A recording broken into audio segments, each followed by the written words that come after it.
Un mouvement, mais un mouvement n'est pas un parti. Un mouvement n'est pas un parti, c'est parce que du point de vue structuration, les partis sont faibles.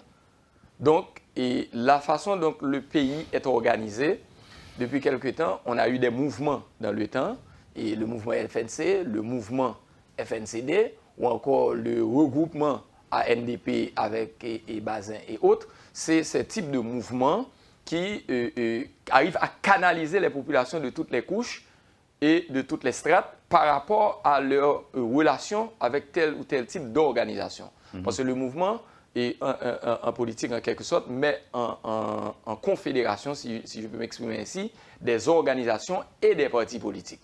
Donc ces mouvements ont permis, FNC, FNCD, ont permis de gagner les élections. Mais là, par la suite, là, vous êtes d'accord que ce sont des mouvements qui ont réussi à remporter des élections, mais non un parti politique, mais pas un parti politique. Parce que les partis étaient très faibles. Jusqu'à 1987-86, on a eu, je crois, un décret sur les partis politiques. On va atteindre jusqu'en 2014 pour avoir la publication d'une loi sur les partis politiques. Ça veut dire qu'il n'y avait même pas, du point de vue légal, comment faire pour structurer le parti politique. Donc, les règles n'étaient pas claires. Maintenant, on va voir, depuis quelques temps, et après le FNCD et autres, on va avoir des mouvements comme l'Espoir, et qui, en fait, c'est des mouvements qui arrivent à canaliser des groupes de partis politiques, parce qu'il ne faut pas oublier aussi, depuis 1986, il y a aussi, en plus des partis politiques, il y a eu l'avènement des mouvements sociaux.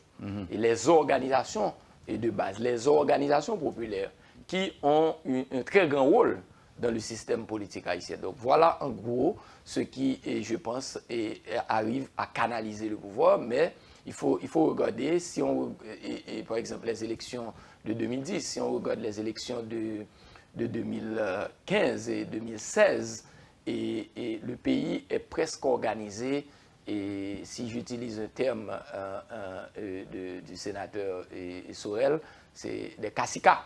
Ça veut dire il y a dans le nord, il y a un grand chef ou deux grands chefs qui partagent le département. Si vous faites alliance avec un ou l'autre, vous avez la chance de gagner le nord. Donc, ainsi... Êtes-vous en train de nous dire que même si on a de l'argent et on prétend remporter des élections, ce sera... Partage de pouvoir. Ça veut dire, moi, je suis le grand cacica de la grandance. Je n'ai pas d'argent pour gagner l'élection au niveau sénateur, au niveau député et autres. Tu vas, et tu veux être président, tu me donnes l'argent. Et moi, je te donne le département. Et si vous regardez depuis quelque temps le mouvement et PHTK, ou encore le mouvement L'Espoir, le mouvement Unité, tous ces mouvements ont été la mise en commun d'un ensemble de leaders. Donc vous avez par exemple l'Artibonite. On n'a pas à négliger Yuri La Tortue dans le rôle Artibonite. Et il faut développer des stratégies. Et Yuri, si vous regardez, fait une alliance avec Gracia pour lui donner un petit peu des salines, etc. Donc il faut des alliances entre des leaders forts. Et on ne peut pas négliger, par exemple, Willow Joseph dans le centre. C'est ça. Ça veut dire qu'il faut ces grands caciquas. Mais si le but des partis politiques, c'est de parvenir aux élections, ce qu'ils n'ont jamais réussi à obtenir, en fait, on doit d'abord penser mouvement, alliance ou autre. Pourquoi financer les partis politiques aujourd'hui? Mais c'est les partis politiques qui gagnent en fin de compte, parce que la loi reconnaît les partis politiques en termes organisationnels. Et c'est pourquoi, pour s'inscrire au CEP, il faut un parti politique. Non, pas nécessairement. On peut se présenter aussi... comme indépendant, vous allez perdre les élections. On va perdre. N'ai pas vu... Non, mais on va perdre. On va perdre. Oui, comme indépendant. Oui, mais on peut s'inscrire. Oui, on peut s'inscrire comme indépendant. Et si j'ai beaucoup d'argent... Mais comme indépendant, en général, vous n'allez pas pouvoir canaliser l'énergie qu'il faut pour gagner les élections. Même si on a beaucoup d'argent? Je pense. Je pense. Bon, OK. Mais maintenant, dites-nous, est-ce que c'est pour renforcer les mouvements ou pour renforcer les partis politiques quand le gouvernement veut les financer?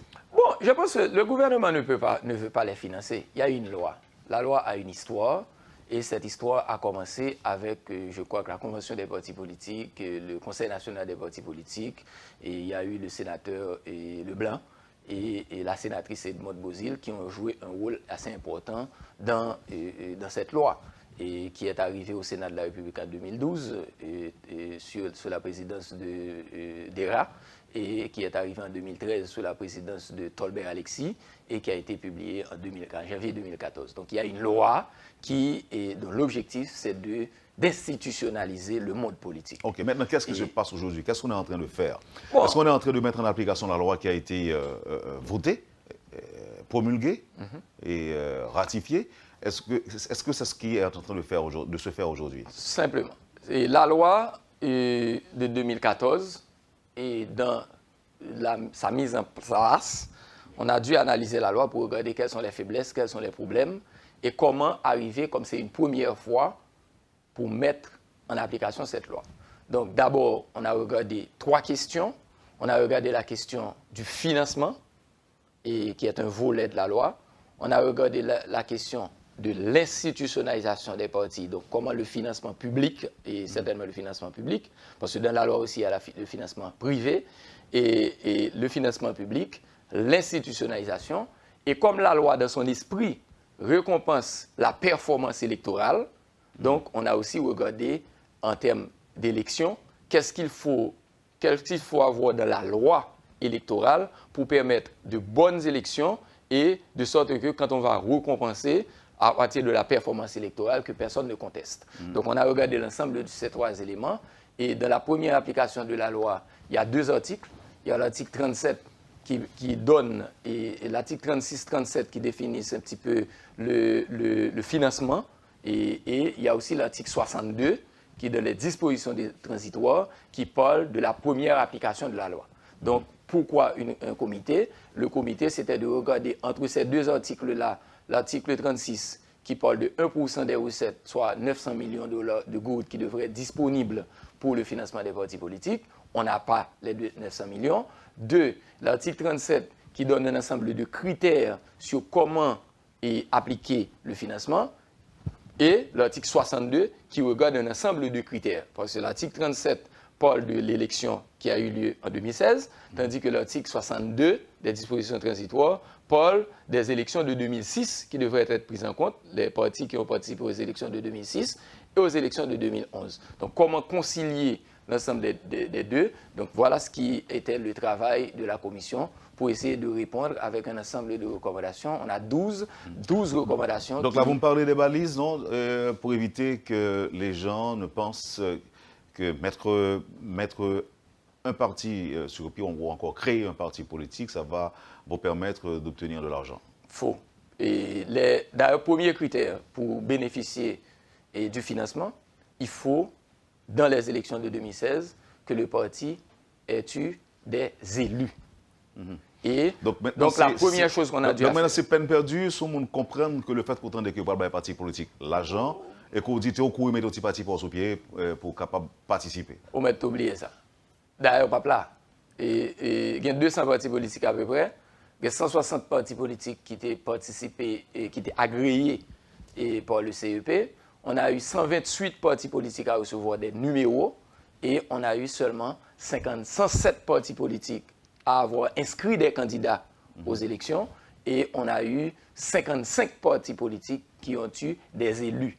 Pas des élus seulement au Parlement, parce qu'on a toujours tendance que la loi prend en compte les élus au Parlement, ça prend en compte les élus de toutes les élections. À savoir, ça nous a permis de travailler avec le CEP pour avoir la liste de tous les élus. On a eu dans les dernières élections 6000 et quelques élus, et avec 14 partis politiques ont eu des élus au Sénat, et les 30 sénateurs élus, et 25 partis politiques ont eu des élus à la Chambre des députés, 77 élus, et on a eu une trentaine de partis politiques avec 139 élus au niveau des municipalités et 55 partis politiques avec des élus au niveau des collectivités. Maintenant, comme les femmes sont prises en compte, alors 55 partis politiques avec au moins une femme élue et 57 partis politiques avec des élus dans les collectivités. Voilà la liste des 57 partis politiques qui vont bénéficier des financements.